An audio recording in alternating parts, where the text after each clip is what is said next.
ആഭ്യന്തര വകുപ്പിനെതിരെ CPM-ന്റെ നേതൃയോഗങ്ങളിൽ കടുത്ത വിമർശനം ഉയരുന്ന വേളയിൽ തന്നെയാണ് ഇന്ന് റിപ്പോർട്ടിന്റെ സ്പെഷ്യൽ ഇൻവെസ്റ്റിഗേഷൻ ടീം വിചിത്രമായ ഒരു അപേക്ഷയും ആ അപേക്ഷയിന്മേൽ തീരുമാനമെടുക്കാനുള്ള ഒരു നീക്കവും പ്രേക്ഷകരുടെ മുന്നിലേക്ക് എത്തിച്ചത്.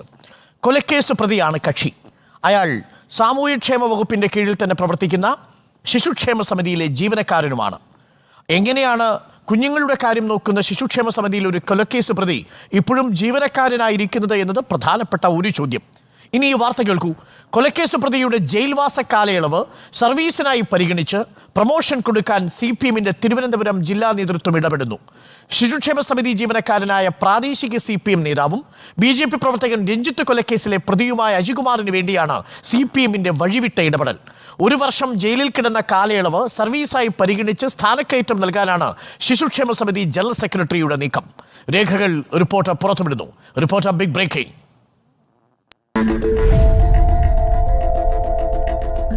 തിരുവനന്തപുരത്തെ ശിശുക്ഷേമ സമിതിയിലെ ജീവനക്കാരനാണ് BJP പ്രവർത്തകനായ രഞ്ജിത്തിനെ വെട്ടിക്കൊലപ്പെടുത്തിയ കേസിലെ പ്രതി V. അജികുമാർ.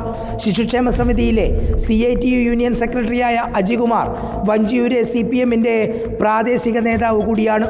അജികുമാർ 1999-ലാണ് ശിശുക്ഷേമ സമിതിയിൽ ജോലിയിൽ പ്രവേശിക്കുന്നത്. 2008-ൽ വഞ്ചിയൂരെ CPM പ്രവർത്തകനായ വിഷ്ണു കൊലക്കേസിലെ പ്രതിയും BJP പ്രവർത്തകനുമായ രഞ്ജിത്തിനെ വെട്ടിക്കൊലപ്പെടുത്തിയ കേസിൽ അജികുമാർ പ്രതിയാണ്. അങ്ങനെ ജയിലിലുമായി 2008 ഏപ്രിൽ മുതൽ 2009 ഏപ്രിൽ വരെ.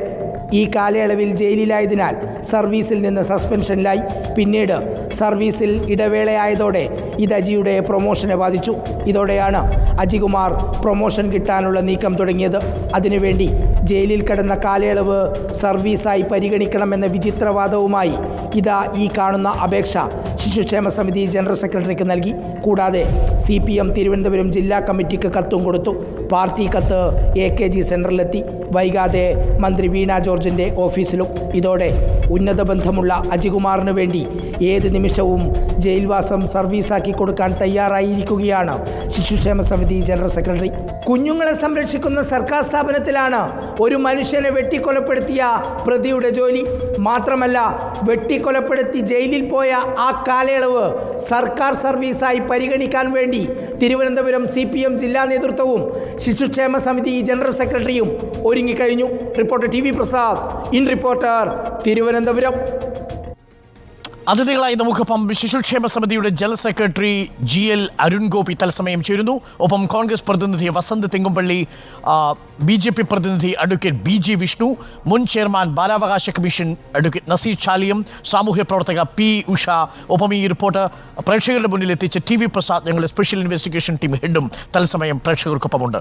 ഞാൻ ആദ്യം അരുൺ ഗോപിയിലേക്ക് പോകുന്നതിന് മുൻപ് TV പ്രസാദ്, ഇത് ഏറ്റവും ഒടുവിൽ ശിശുക്ഷേമ സമിതിയിലെ ഒരു വഴിവിട്ട നീക്കമായി നമ്മളിത് വ്യാഖ്യാനിക്കുമ്പോഴും ഇതിൻ്റെ ആഘാതം ചെറുതല്ല.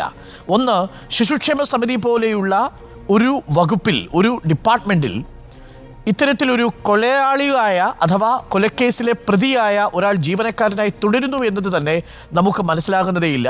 ഇനി അദ്ദേഹം 1 വർഷം ജയിലിൽ കഴിഞ്ഞ കാലയളവ് സർവീസായി പരിഗണിച്ചുകൊണ്ട് പ്രമോഷൻ നൽകാനുള്ള നീക്കം, അതിന് പാർട്ടി എങ്ങനെയാണ് കൂട്ടുനിൽക്കുന്നത്?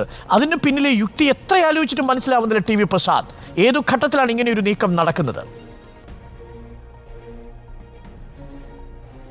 അരുൺകുമാർ, ആ യുക്തിയാണ് നമുക്ക് മനസ്സിലാവാത്തത്. സാധാരണ ഈ ഭരണത്തിൻ്റെ കീഴിൽ തന്നെ ഒരുപാട് നിയമലംഘനങ്ങളും അതുപോലെ തന്നെ ഇത്തരം തരികിടകളുമെല്ലാം നമ്മൾ റിപ്പോർട്ട് ചെയ്തിട്ടുണ്ടെങ്കിലും ഇന്ന് നമ്മൾ പുറത്തു കൊണ്ടുവന്ന വാർത്ത എന്ന് പറയുന്നത് സാധാരണ കേട്ടുകേൾവിയില്ലാത്തത് ആണ് എന്നതാണ്. ഒരുപക്ഷെ അവർക്കുള്ള കോൺഫിഡൻസ് എന്ന് പറയുന്ന, ആത്മവിശ്വാസം എന്ന് പറയുന്ന, ഒരുപക്ഷെ ആ രേഖകൾ പുറത്തു വരാൻ സാധ്യതയില്ല എന്നുള്ളത് കൊണ്ടായിരിക്കാം. കാരണം ശിശുക്ഷേമ സമിതി വിവരാവകാശ നിയമത്തിൻ്റെ പുറത്താണ്. വിവരാവകാശ നിയമത്തിൻ്റെ പുറത്തല്ലായിരുന്നുവെങ്കിൽ നേരത്തെ അനുപമ S. ചന്ദ്രൻ്റെ കുഞ്ഞുമായി ബന്ധപ്പെട്ട കേസിൽ ഒരുപാട് രേഖകളൊക്കെ നമുക്ക് കിട്ടുമായിരുന്നു. അങ്ങനെ വിവരാവകാശ നിയമത്തിന് പുറത്തുള്ള ഒരു സ്ഥാപനത്തിൽ എന്ത് ചെയ്താലും പുറത്തേക്ക് വരില്ല എന്ന ആത്മവിശ്വാസമായിരിക്കാം ഒരുപക്ഷെ ഇത്തരം നടപടികളിലേക്ക് കടക്കാനുള്ള പ്രധാനപ്പെട്ട കാരണങ്ങളിലൊന്ന്. ഇതിൽ അജികുമാർ കൊടുത്ത അപേക്ഷ വായിച്ചു നോക്കിയാൽ അജികുമാർ ഒരു കൊലക്കേസിലെ പ്രതിയാണെന്നോ 1 കൊല്ലം കൊലക്കേസിൽ പ്രതി ചേർത്ത് ജയിലിൽ കിടന്നുവെന്നോ ആ കാലയളവാണ് സർവീസായി പരിഗണിക്കേണ്ടതെന്നോ വ്യക്തമായി എഴുതാത്ത, എന്നാൽ വളച്ചു കെട്ടി കാര്യങ്ങൾ പറയുന്ന ഒരു അപേക്ഷയാണുള്ളത്. പക്ഷേ ആ അപേക്ഷ വന്നു. അപേക്ഷ കൊടുക്കുന്ന അതേ സമയത്ത് തന്നെ CPM തിരുവനന്തപുരത്തെ ജില്ലാ കമ്മിറ്റിയെ സമീപിക്കുന്നു. തിരുവനന്തപുരം ജില്ലാ കമ്മിറ്റി അത് AKG സെൻറ്ററിലേക്ക് കൈമാറുന്നു. AKG സെൻറ്ററിൽ സ്വാഭാവികമായും പാർട്ടി നടപടി എന്ന രീതിയിൽ അത് മന്ത്രിയുടെ ഓഫീസിലെത്തുന്നു. അതേസമയം തന്നെ ശിശുക്ഷേമ സമിതിയിൽ ഇതൊരു ഫയലായി മാറുന്നു. ഈ ഫയലിനകത്താണ് യഥാർത്ഥത്തിൽ അജികുമാർ 2008 ഏപ്രിൽ മുതൽ 2009 ഏപ്രിൽ വരെയുള്ള കാലയളവിൽ രഞ്ജിത്ത് കൊലക്കേസിൽ ജയിലിൽ കടന്നു എന്ന കാര്യം നമുക്ക് വായിച്ചെടുക്കാൻ കഴിയുന്നത്. അതായത് ഇതിൽ അജികുമാർ പറഞ്ഞ കാര്യത്തിൻ്റെ രത്നച്ചുരുക്കം എന്ന് പറയുന്നത് 1 വർഷത്തെ സേവനം കൂടി വേണ്ടതുണ്ട്. ആ 1 വർഷം എന്ന് പറയുന്നത് അജികുമാറിനെ സംബന്ധിച്ച് സർവീസ് ബ്രേക്കാണ്. ആ സർവീസ് ബ്രേക്ക് ഇപ്പോൾ മാറിക്കിട്ടിയാൽ വലിയ ശമ്പളത്തിൽ പ്രൊമോഷൻ കിട്ടാനുള്ള സാധ്യതയുണ്ട്. ആ സാധ്യതയാണ് തനിക്ക് വേണ്ടതെന്ന് പറയുന്നു അരുൺ. രഞ്ജിത്ത് കൊലക്കേസിൻ്റെ വിചാരണ വളരെ ശക്തിയോടുകൂടി കോടതിയിൽ തുടരുന്ന ഘട്ടത്തിലാണ് ഈ 2009 മുതൽ 24 വരെയുള്ള 15 വർഷം ചെയ്യാത്ത കാര്യം 2023 ഡിസംബർ മാസം അജികുമാർ ചെയ്യുന്നത്. അത് നടത്താനുള്ള ശ്രമമാണ് CPM ജില്ലാ കമ്മിറ്റി നടത്തുന്നത്, AKG സെൻറ്റർ നടത്തുന്നത്, മന്ത്രിയുടെ ഓഫീസ് നടത്തുന്നത്. ഇനിയിപ്പോൾ നടക്കുമോ എന്ന കാര്യത്തിൽ മാത്രമാണ് ഒരു സംശയം പറഞ്ഞത്. നമുക്കൊപ്പം GL അരുൺ ഗോപി, ശിശുക്ഷേമ സമിതിയുടെ ജനറൽ സെക്രട്ടറി തത്സമയം ചേരുന്നുണ്ട്. ശ്രീ GL അരുൺ ഗോപി, ശിശുക്ഷേമ സമിതി പോലെ ഒരു സ്ഥാപനത്തിൽ ഒരു കൊലപാതക കേസിലെ പ്രതി ഇപ്പോഴും സർവീസിൽ തുടരുന്നു എന്നത് തന്നെ വളരെ ആശ്ചര്യജനകമാണ്. അതിനിടയിലാണ് അദ്ദേഹം ഒരു കൊലപാതക ശ്രമത്തിൻ്റെ ഭാഗമായി അല്ലെങ്കിൽ കൊലപാതകത്തിൻ്റെ ഭാഗമായി FIRൽ പ്രതി ചേർക്കപ്പെട്ട് 1 വർഷം ജയിലിൽ കഴിഞ്ഞ കാലയളവ് സർക്കാർ സർവീസായി പരിഗണിച്ചുകൊണ്ട് അത് തൻ്റെ സർവീസിൽ കൂട്ടിച്ചേർക്കണമെന്ന വിചിത്ര ആവശ്യം ഉന്നയിച്ചിരിക്കുന്നത്, അതിപ്പോൾ നടപ്പിലാക്കാനുള്ള നീക്കം നടക്കുന്നത്. GL അരുൺ ഗോപി, ഇത് നമ്മുടെ നാട്ടിൽ കേട്ടുകേൾവിയില്ലാത്തതല്ലേ?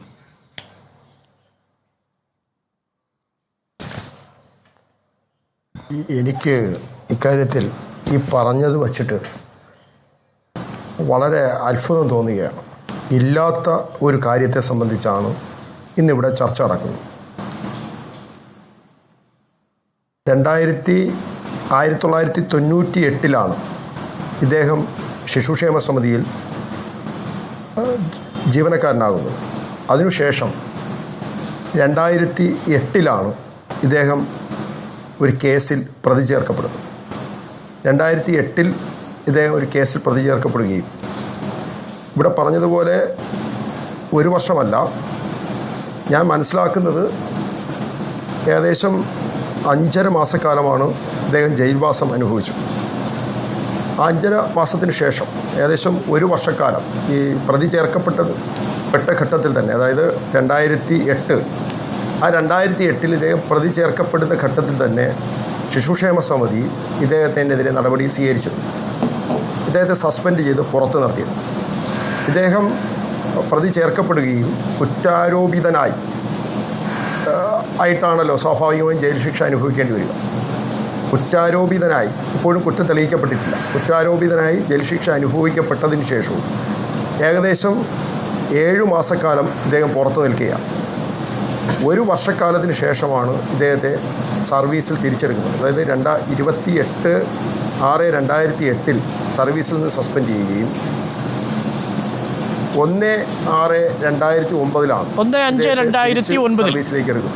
അതായത് 1 വർഷവും 10 ദിവസവും ഇയാൾ സസ്പെൻഷനിലായിരുന്നു. 1 വർഷക്കാലം സസ്പെൻഷനിലായിരുന്നു. ആ സസ്പെൻഷൻ കാലയളവിന് ശേഷം കാലയളവിൽ സ്വാഭാവികമായും പ്രതി ചേർക്കപ്പെടുന്ന ഒരാൾ നിലവിലെ ചട്ടമനുസരിച്ച് എന്താണ് നമുക്കറിയാമല്ലോ. നിലവിൽ ഈ കേസുമായി ബന്ധപ്പെട്ട് കോടതിയുടെ അന്തിമമായ ഉത്തരവുകളൊന്നും വന്നിട്ടില്ല. അപ്പോൾ ഇദ്ദേഹം കുറ്റവാളിയാണോ എന്ന് ഇതുവരെ തെളിയിക്കപ്പെട്ടിട്ടില്ല. കുറ്റാരോപിതൻ മാത്രമാണ്. നിലവിലെ സർവീസ് ചട്ടം അനുസരിച്ച് എന്താണോ ചെയ്യാൻ സാധിക്കുന്നത് ആ ചട്ടമനുസരിച്ചാണ് ഇദ്ദേഹത്തെ സസ്പെൻഷൻ പിൻവലിച്ച് സർവീസിലേക്ക് തിരിച്ചെടുത്തത്. ഇതാണ് ഇതുമായി ബന്ധപ്പെട്ട് ഏറ്റവും പ്രധാനപ്പെട്ട വസ്തുത. അല്ല അരുൺ ഗോപി, അത് മനസ്സിലായി. പക്ഷേ ആ ചട്ടം ഒരു കൊലക്കേസിൽ ജയിൽവാസം അനുഭവിച്ചൊരു പ്രതിയുടെ ജയിൽവാസ കാലയളവ് സർവീസായി പരിഗണിക്കാൻ ആ സർവീസ് ചട്ടം അനുവദിക്കുന്നുണ്ടോ? ആര് പരിഗണിച്ചു? എവിടെയാ പരിഗണിച്ചത്? പിന്നീട് എന്താണ് ഇതിനകത്ത് കൂടുതൽ നിയമോപദേശങ്ങൾക്ക് വേണ്ടി ഈ ഫയൽ വിട്ടിരിക്കുന്നത്? എന്തിനാണ് ജി എൽ അരുൺ ഗോപി? പ്രഥമ ദൃഷ്ട്യാ തന്നെ ഇത് പരിഗണിക്കാൻ കഴിയില്ല എന്ന തീർപ്പല്ലേ വേണ്ടത്? അതിനുവരെയും ഈ ഫയലിൽ ഉണ്ടായില്ലല്ലോ, അതെന്തുകൊണ്ടാണ്? ഈ നിങ്ങൾ തന്നെ പുറത്തുവിട്ട കത്തിലുണ്ട്. ഞാൻ അതിൻ്റെ വിശദാംശങ്ങളിലേക്കൊന്നും പോകുന്നില്ല. എനിക്ക് 2023 എനിക്കൊരു അപേക്ഷ കിട്ടുന്നത്. അത് അദ്ദേഹത്തിൻ്റെ ഇൻക്രിമെൻറ്റുമായി ബന്ധപ്പെട്ടാണ്. അദ്ദേഹത്തിൻ്റെ ഇൻക്രിമെൻറ്റിൻ്റെ കാലാവധി ആയിട്ടുണ്ട്. അതുകൊണ്ട് തന്നെ ഇൻക്രിമെൻറ്റ് അനുവദിച്ച് തരണമെന്ന് പറയുന്ന ഒരു അപേക്ഷയാണ്. ആ അപേക്ഷ പരിശോധിക്കപ്പെടണം. നിയമപരമായി പരിശോധനയ്ക്ക് വേണ്ടിയിട്ട് നിലവിലെ ചട്ടം എന്താണോ ആ ചട്ടം അനുസരിച്ച് കൺസേൺഡ് ഉദ്യോഗസ്ഥന് കൊടുക്കുക മാത്രമാണ് അത് ചെയ്തിട്ടുള്ളത്. നിലവിലപ്പോൾ ഇയാളുടെ ഇപ്പോഴുള്ള പരാതി, ഈ അപേക്ഷ, അതെന്താണ് ഇപ്പോൾ ശിശുക്ഷേമ സമിതി ചെയ്തിരിക്കുന്നത്? അതായത് ഈ 2008, 2009 കൂടി ഉൾപ്പെടുത്തി 24 വർഷം പൂർത്തിയാക്കിയിരിക്കുന്നതിനാൽ 22 വർഷം സർവീസുള്ള ഹയർ ഗ്രേഡ് മുൻകാല പ്രാബല്യം നൽകി അടിയന്തരമായി അനുവദിച്ചു നൽകണമെന്നുള്ള അപേക്ഷമേൽ എന്ത് നടപടിയാണ് നിങ്ങൾ എടുക്കാൻ പോകുന്നത് അരുൺ ഗോപി? ആ അപേക്ഷ നിയമപരമായി പരിശോധനയിലാണ്. നിയമപരമായി പരിശോധിച്ച് എന്താണോ നിയമപരമായി നടപടി സ്വീകരിക്കാൻ കഴിയുന്നത് ആ നിലവിലുള്ള നിയമപരമായി ശിശുക്ഷേമ സമിതിയിൽ സ്വന്തമായി സർവീസ് റോളുണ്ട്. അതോടൊപ്പം തന്നെ നിലവിലെ സർക്കാർ ചട്ടം കൂടി അനുസരിച്ച് പ്രവർത്തിക്കുന്ന സംവിധാനമാണ്. ശരി,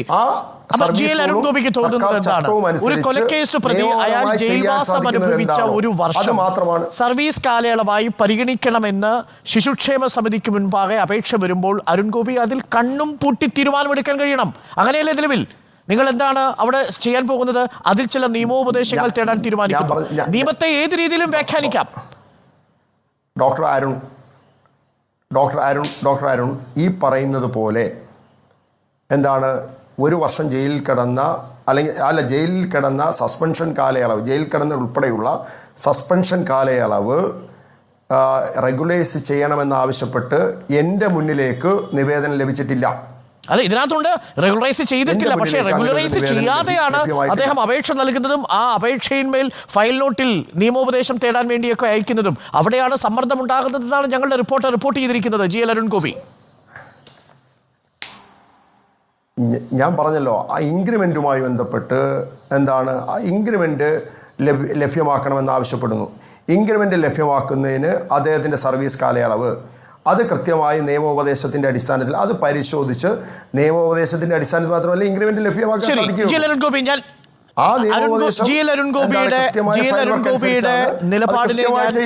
ഞാൻ ഒരു തരത്തിലും സംശയിക്കാതെ തന്നെ ചോദിക്കട്ടെ, നിലവിൽ ഇയാളുടെ ഈ അപേക്ഷയിന്മേൽ എന്താണ് ജി എൽ അരുൺ ഗോപി ശിശുക്ഷേമ സമിതിയുടെ ജനറൽ സെക്രട്ടറി എന്ന നിലയിൽ തീരുമാനമെടുക്കാൻ പോകുന്നത്? ഞാൻ പറഞ്ഞല്ലോ പ്രിയപ്പെട്ട അരുൺ, നിയമപരമായി നിലവിലെ ചട്ടവും നിയമവും പരിശോധിച്ച് മാത്രം നടപടി സ്വീകരിക്കുകയുള്ളൂ. നിയമപരമല്ലാത്ത ഒരു കാര്യത്തിൽ ഒരു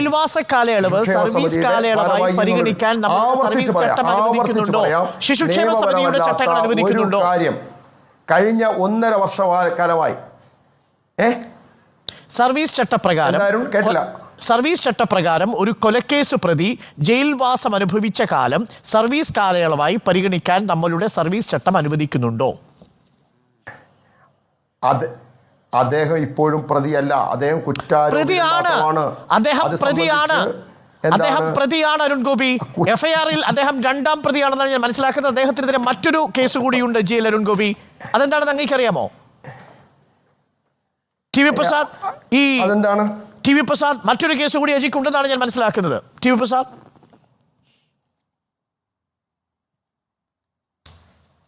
അരുൺ, വഞ്ചിയൂര് സംഘർഷവുമായി ബന്ധപ്പെട്ട് മറ്റൊരു വധശ്രമ കേസ്, അരുൺ പറഞ്ഞതുപോലെ തന്നെ മറ്റൊരു വധശ്രമ കേസ് ഈ പറയുന്ന പ്രതിയുടെ പേരിൽ, അതായത് കൊലക്കേസ് പ്രതിയായ അജിയുടെ പേരിലുണ്ട് എന്ന കൃത്യമായ ബോധ്യമാണ് നമുക്കുള്ളത്. ഓക്കെ, അപ്പോൾ നോക്കൂ, ഈ കൊലപാതകത്തിലെ 2ാം പ്രതിയാവുന്ന, അതും BJP-യിലെ ഒരു നേതാവിനെ, രഞ്ജിത്തിനെ വെട്ടിക്കൊന്ന കേസിലെ പ്രതിക്കാൻ വേണ്ടിയാണ് ശിശുക്ഷേമ സമിതിയിൽ ഇനി ചട്ടത്തിന് വേണ്ടി നമ്മൾ കാത്തിരിക്കുന്നത്. അരുൺ ഗോപി, ഇത് കുഞ്ഞുങ്ങളെ നോക്കുന്ന ഒരു സമിതി കൂടിയല്ലേ? ആ സമിതിയിൽ ഒരു കൊലപാതക കേസിലെ പ്രതിക്ക് എങ്ങനെയാണ് തുടരാൻ കഴിയുക? ആ കൊലക്കേസ് കേസിലെ പ്രതിക്ക് എങ്ങനെയാണ് ആ സർവീസ് കാലയളവ് അനുവദിക്കാം എന്ന രീതിയിലേക്ക് കാര്യങ്ങൾ വെച്ച് താമസിപ്പിക്കുന്നത്? അത് കയ്യിൽ കിട്ടുന്ന മാത്രയിൽ തന്നെ ഇത് കഴിയില്ല എന്ന നിലപാടെടുക്കേണ്ട അരുൺ ഗോപി. അയാൾ കുറ്റക്കാരനാണോ എന്നതിനെ സംബന്ധിച്ച് കോടതിയാണ് അന്തിമമായി തീരുമാനമെടുക്കേണ്ടത്. അതിനെ സംബന്ധിച്ച് നമുക്കൊക്കെ നന്നായിട്ട് അറിയാവുന്നതാണ്. ഇത്തരം വിഷയങ്ങൾ വരുമ്പോൾ ഡോക്ടർ അരുൺ ഇക്കാര്യത്തിൽ നേരത്തെ നിലപാട് സ്വീകരിച്ചിട്ടുള്ള ആൾ കൂടിയാണ്. കുറ്റാരോപണവുമായി ബന്ധപ്പെട്ട് ഇക്കാര്യത്തെ സംബന്ധിച്ച് ഫൈനൽ വിധി വരുന്ന സമയത്ത് വളരെ ഷാർപ്പായി മുഖം നോക്കാതെ നടപടി സ്വീകരിക്കും. അക്കാര്യത്തിൽ ഒരു സംശയവുമില്ല. അദ്ദേഹം കുറ്റം ചെയ്തിട്ടുണ്ടെങ്കിൽ മുഖം നോക്കാതെ കൃത്യമായ നടപടി സ്വീകരിച്ചിരിക്കും. പക്ഷേ ഇപ്പോൾ അദ്ദേഹം കുറ്റാരോപിതൻ മാത്രമാണല്ലോ. ശരി, അപ്പൊ ജയിൽവാസത്തിന്റെ കാലത്ത് താങ്കളുടെ മുന്നിൽ അങ്ങനെ ഒരു അപേക്ഷ വരുമ്പോൾ ഈ വന്ന ഘട്ടത്തിൽ GL അരുൺ ഗോപി ആ ജയിൽവാസ കാലയളവ് സർവീസായി പരിഗണിക്കാനുള്ള അപേക്ഷ താങ്കൾ പരിഗണിക്കില്ല?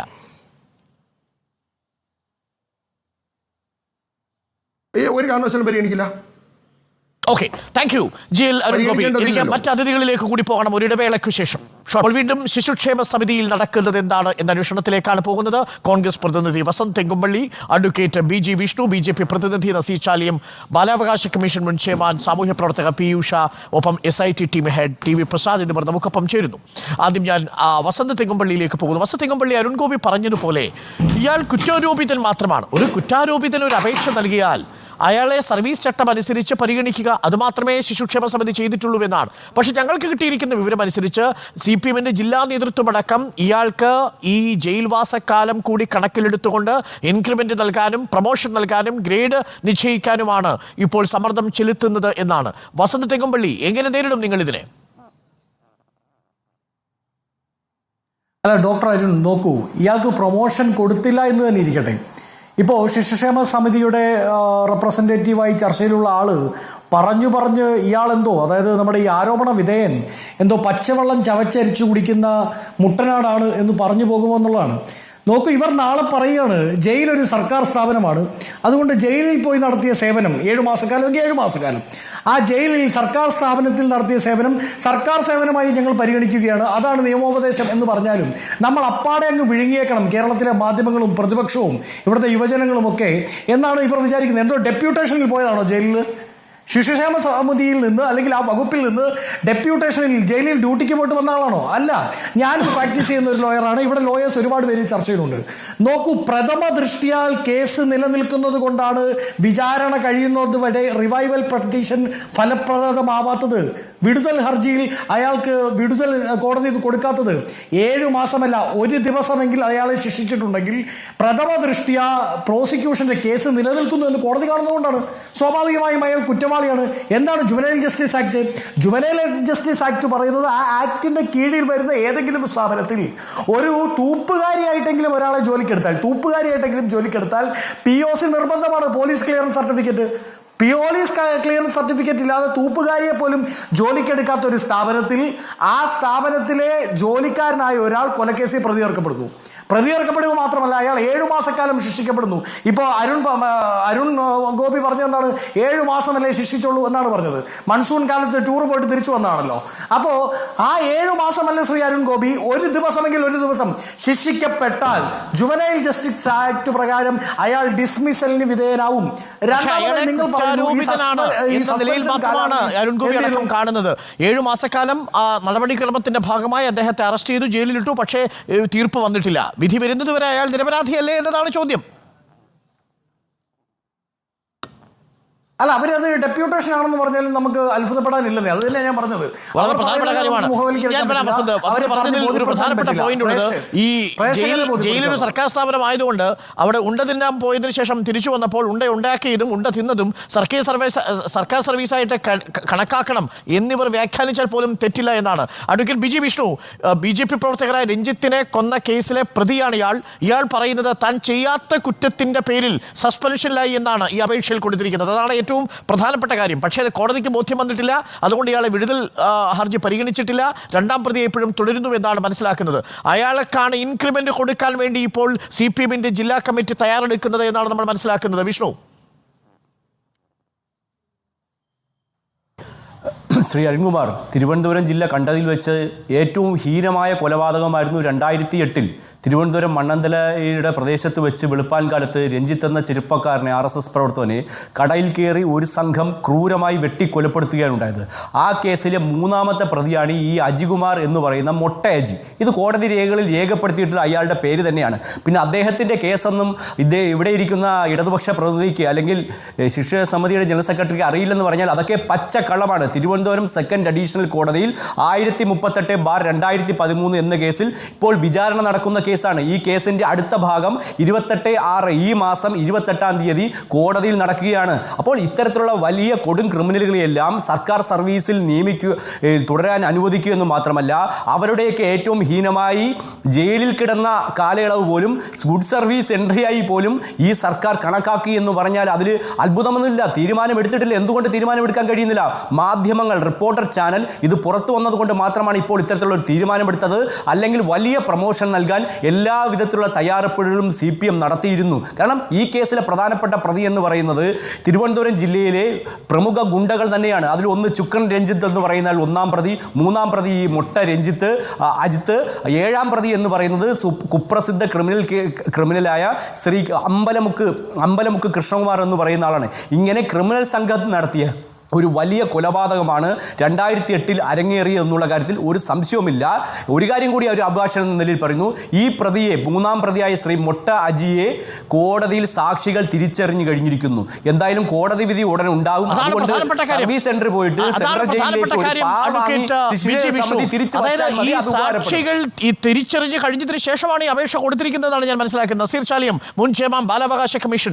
നസീർ ചാലിയം, എന്താണ് ഇവിടെ സംഭവിക്കുന്നത്? ശിശുക്ഷേമ സമിതിയിൽ JJ ആക്ടിന്റെ പരിധിയിൽപ്പെടുന്ന ഒരു സ്ഥാപനത്തിൽ പോലും ഏതെങ്കിലും തരത്തിൽ പോലീസ് ക്ലിയറൻസ് ഇല്ലാതെ ഒരാളെയും സേവനത്തിലെടുക്കാൻ പാടില്ല എന്നിരിക്കെ വെട്ടിക്കൊല്ലുകയാണ്. പകൽ വെളിച്ചത്തിൽ വെട്ടിക്കൊന്ന ഒരു കൊലപാതക കേസിലെ പ്രതി.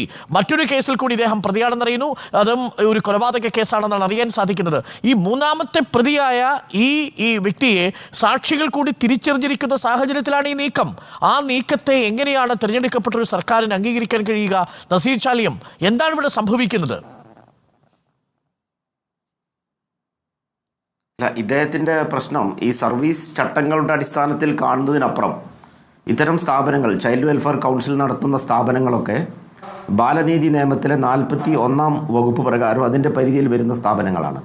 അപ്പോൾ ബാലനീതി നിയമപ്രകാരം വരുന്ന സ്ഥാപനങ്ങളിൽ ഒരു ജീവനക്കാരനും അല്ലെങ്കിൽ ആ സ്ഥാപനവുമായി ബന്ധപ്പെട്ട ഒരാളും ഏതെങ്കിലും തരത്തിലുള്ള ക്രിമിനൽ കേസിലെ പ്രതികളായിരിക്കരുത് എന്ന് 2016 ബാലനീതി ചട്ടത്തിലെ 26-ാം വകുപ്പ് ക്ലോസ് 5 കൃത്യമായി പ്രസ്താവിക്കുന്നുണ്ട്.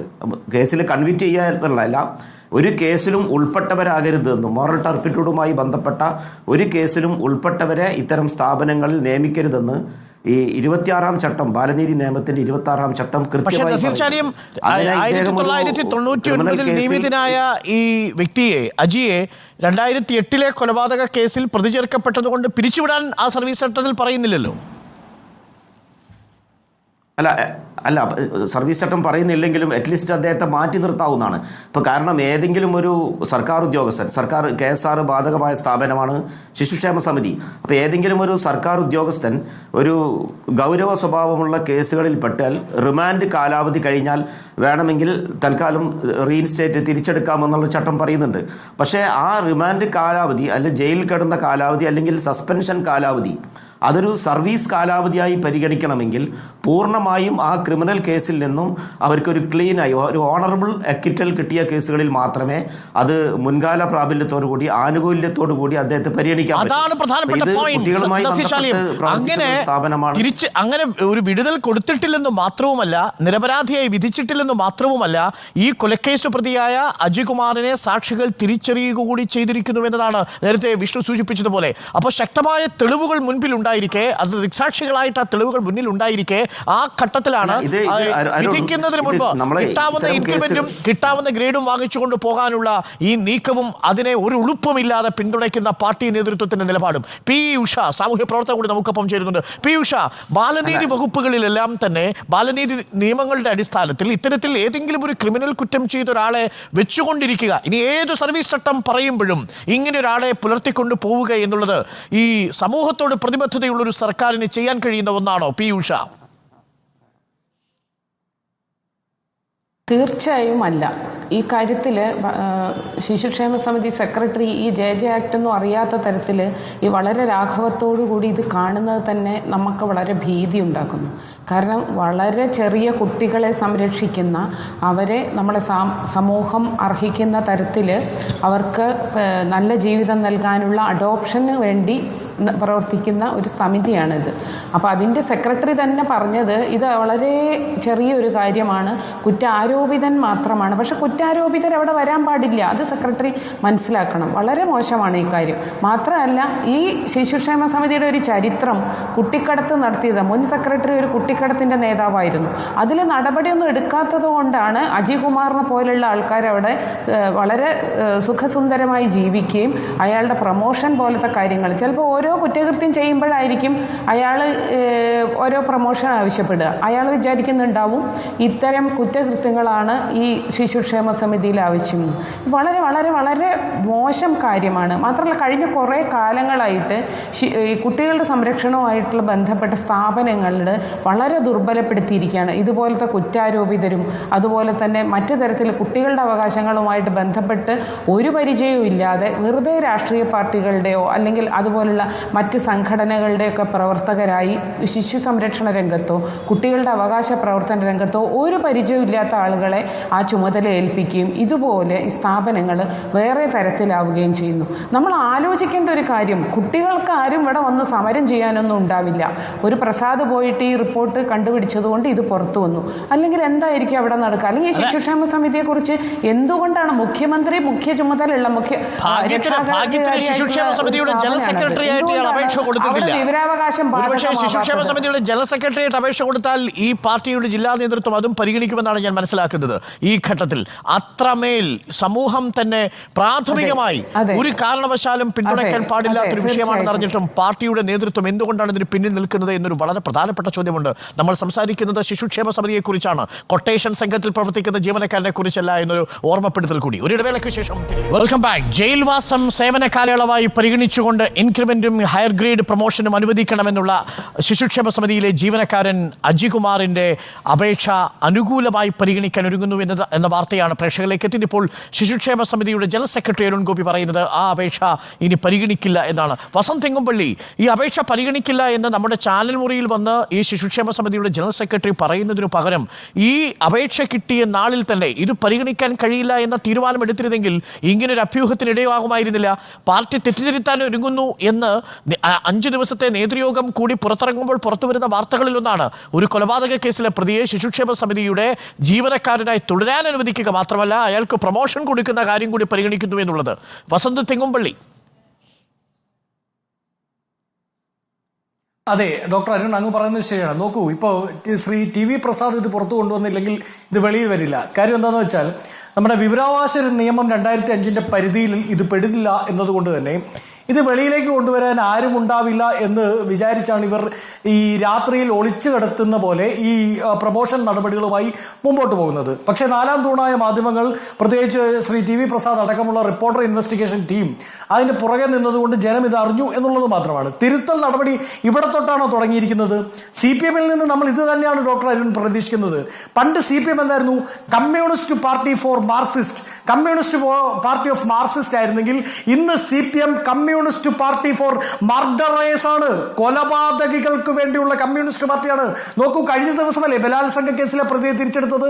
TP കേസ് പ്രതികളെ വെള്ളപൂശിയത് നമ്മൾ കണ്ടിട്ടില്ലേ ഡോക്ടർ അരുൺകുമാർ? ആശ്രിത മത്സരരായ പെരിയ കൊലക്കേസ് പ്രതികളുടെ 3 ഭാര്യമാർക്ക് CPM നിയന്ത്രണത്തിലുള്ള ആശുപത്രിയിൽ ജോലി കൊടുത്തത് നമ്മൾ കണ്ടില്ലേ? ഞാൻ കുറച്ചുകൂടി കടത്തി പറയാണ്, CPM വീട്ടിൽ പോയി സദ്യ ഉണ്ടതിനും വിരുന്നുണ്ടതിനും കോൺഗ്രസ് അവിടെ അടി നടത്തുന്നുണ്ട് കാസർഗോഡ്. അല്ലല്ല, അവരെ പാർട്ടി എന്നേ പുറത്താക്കി. ആ വാർത്ത റിപ്പോർട്ടർ തന്നെ ബ്രേക്ക് ചെയ്തിട്ടുണ്ടല്ലോ. പാർട്ടി അവരെ പുറത്താക്കി. പാർട്ടി പ്രാഥമിക മെമ്പർഷിപ്പിൽ പോലും അവരുണ്ടാവില്ല. അതിൽ യാതൊരു സംശയം വേണ്ട. നോക്കൂ, ഈ CPM കഴിഞ്ഞ കാലങ്ങളിൽ മുഴുവൻ CPM നിന്ന് നമ്മൾ ഇതിനപ്പുറത്തേക്ക് ഒന്നും പ്രതീക്ഷിക്കാനാവില്ല. കേരളത്തിൽ കഞ്ചാവുമായി വരുന്ന ലോറിയുടെ അമരത്തിരിക്കുന്നത് ലോക്കൽ സെക്രട്ടറിയാണ്. കേരളത്തിൽ മദ്യവിരുദ്ധ സമിതിയുടെ യോഗം നടത്തിയിട്ട് നടു റോട്ടിൽ മദ്യമടിച്ച് തുണിയില്ലാതെ അഴിഞ്ഞാടുന്നത് SFIയുടെ ജില്ലാ സെക്രട്ടറിയാണ്. എങ്ങനെയാണ് MDMA കേസിൽ പ്രതി ചേർക്കപ്പെടുന്നത് DYFI നേതാക്കളാണ്, കൊട്ടേഷൻ കേസിൽ പ്രതി ചേർക്കപ്പെടുന്നത് CPM നേതാക്കളാണ്. അതായത് ഈ കേരളത്തിന്റെ കൊട്ടേഷൻ സംഘമാവട്ടെ, ഇരുട്ടിന്റെ മറവിൽ നടക്കുന്ന എല്ലാ കൊള്ളരുതായികയുടെയും കൊടിപിടിക്കുന്നവർ, പതാകവാഹകർ, അത് CPM ആണ്. എങ്ങനെ അവരെ കുറ്റം പറയാൻ പറ്റും? വാടിക്കൽ രാമകൃഷ്ണൻ കേസിലെ 1-ാം പ്രതിയെ മുഖ്യമന്ത്രിയാക്കിയ പാർട്ടിയാണത്. അതുകൊണ്ട് തന്നെ ഇപ്പോ രഞ്ജിത്ത് വധക്കേസിലെ 2-ാം പ്രതിക്ക് ചിലപ്പോൾ ശിശുക്ഷേമ സമിതിക്ക് ഇനി പ്രത്യേക ഒരു മന്ത്രി, ഒരു വകുപ്പ് കൂടി ഉണ്ടാക്കിയാൽ, അതിന്റെ മന്ത്രിസ്ഥാനത്തേക്ക് ഇയാളെ കൊണ്ടുവന്ന് പ്രതിഷ്ഠിച്ചാലും നമുക്കൊന്നും പറയാനില്ല. മറ്റൊരു കഥയാണ്. ഞാൻ അതിലേക്ക് വരുന്നതിന് മുമ്പ് അഡ്വക്കേറ്റ് ബിജി വിഷ്ണു, ഇനിയിപ്പോൾ ഈ കേസ് എങ്ങനെ മുന്നോട്ട് പോകുന്നു എന്നുള്ളതാണ്. ഇപ്പോൾ ഈ ചർച്ചയിൽ ശിശുക്ഷേമ സമിതിയുടെ ജനറൽ സെക്രട്ടറിക്ക് പറയേണ്ടി വന്നു, തന്റെ മുന്നിൽ വന്നിരിക്കുന്ന ഈ ജയിൽവാസക്കാലം ഒരു സേവന കാലയളവായി പരിഗണിച്ചുകൊണ്ട് ഹയർ ഗ്രേഡ് നൽകുന്ന അപേക്ഷ താൻ പരിഗണിക്കില്ല എന്ന് പറയേണ്ടി വരുന്നൊരു സാഹചര്യമുണ്ടായി. അത് റിപ്പോർട്ടർ ടിവിയും ഒപ്പം തന്നെ TV പ്രസാദും അടക്കമുള്ളവർ ഇടപെട്ടതിൻ്റെയും നമ്മൾ ഈ ചർച്ച നടത്തുന്നതിൻ്റെയും വെളിച്ചത്തിലാണ്. പക്ഷേ ഇങ്ങനെ ഒരു വാർത്ത നമ്മൾ കൊണ്ടുവന്നില്ലായിരുന്നെങ്കിൽ, പ്രത്യേകിച്ച് വിവരാവകാശ കമ്മീഷന്റെ പരിധിയിൽ കുഞ്ഞുങ്ങളുടെ ഐഡന്റിറ്റി പുറത്തു വരാതിരിക്കാൻ വേണ്ടി കൊണ്ടുവന്ന നിയമത്തിന്റെ പരിരക്ഷ ഇതുപോലെയുള്ള കൊലപാതകികൾക്കുള്ള പരിരക്ഷയെ മാറുന്നതിൽ ഒരു മാറ്റം വരേണ്ടതല്ലേ BG വിഷ്ണു? സംശയമൊന്നുമില്ല അരുൺകുമാർ. റിപ്പോർട്ടർ ടിവിയുടെയും TV പ്രസാദിൻ്റെയും ശ്രമഫലമായി തന്നെയാണ് ഇത്തരത്തിലുള്ളൊരു വാർത്ത പുറത്തേക്ക് വരികയും പൊതുസമൂഹത്തിൽ എത്താൻ കഴിഞ്ഞതും. ഇത് അഭിനന്ദനീയമാണ്. പക്ഷേ നമ്മളിവിടെ ശ്രദ്ധിക്കേണ്ട കാര്യം, ഇത്തരത്തിലുള്ള നിയമങ്ങളെ ദുരുപയോഗം ചെയ്തുകൊണ്ട് ശിശുക്ഷേമ സമിതിയിലടക്കം കുട്ടികളെ കാത്തു സംരക്ഷിച്ച് വെക്കേണ്ട വകുപ്പുകളിലടക്കം ഇത്തരത്തിലുള്ള കൊടും ക്രിമിനലുകൾ വാഴുകയാണ്. ഈ ക്രിമിനലുകളാണ് ഇവിടെ ഈ ശിശുക്ഷേമ സമിതി അടക്കം നിയന്ത്രിക്കുമ്പോൾ കുട്ടികളുടെ ജീവനും സുരക്ഷിതത്വത്തിനും എന്ത് അടിസ്ഥാനമാണുള്ളത്? അപ്പോൾ ഇവരെ പോലുള്ള കൊടും ക്രിമിനലുകളെ പുറത്താക്കാൻ വേണ്ട നടപടികൾ CPM-ന്റെ ഭാഗത്തുനിന്ന് അല്ലെങ്കിൽ ഈ സമിതിയുടെ ഭാഗത്തുനിന്ന് ഉണ്ടാകുമെന്ന് ഒരിക്കലും കരുതുന്നില്ല.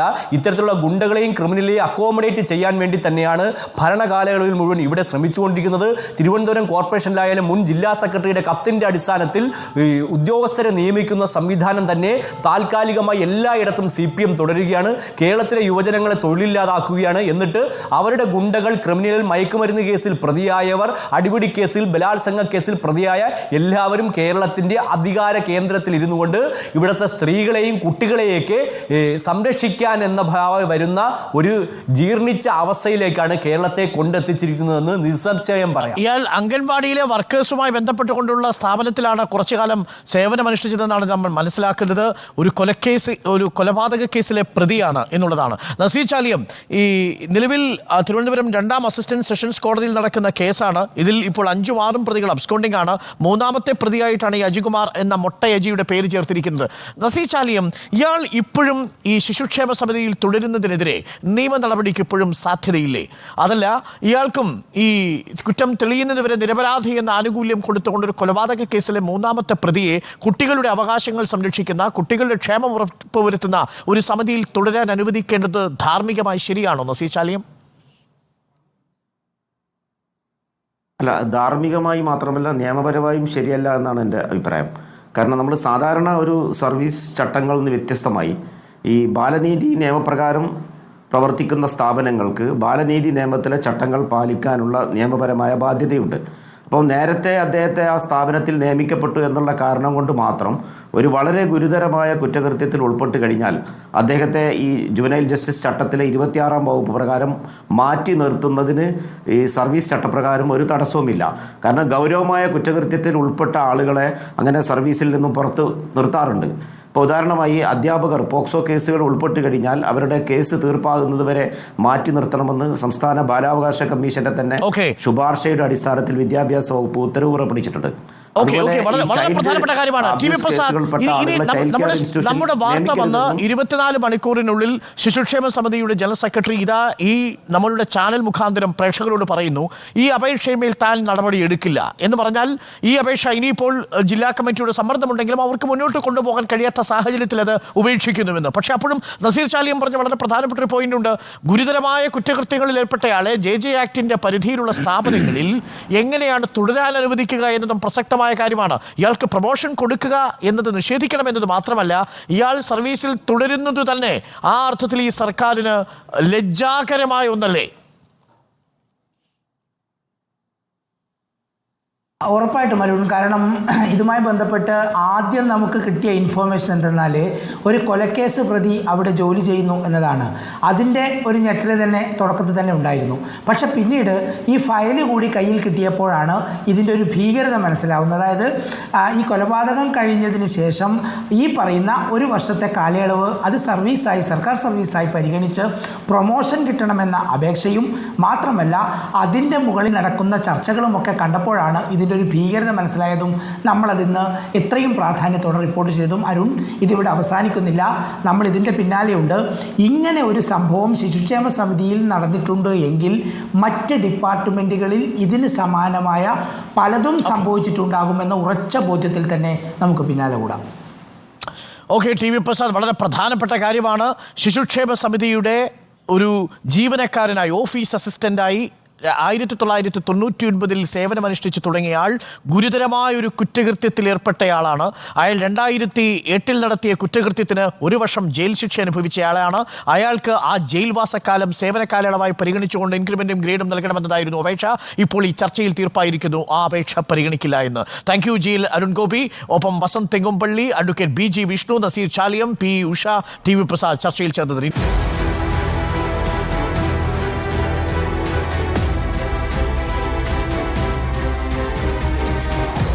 Debate with Arun Kumar.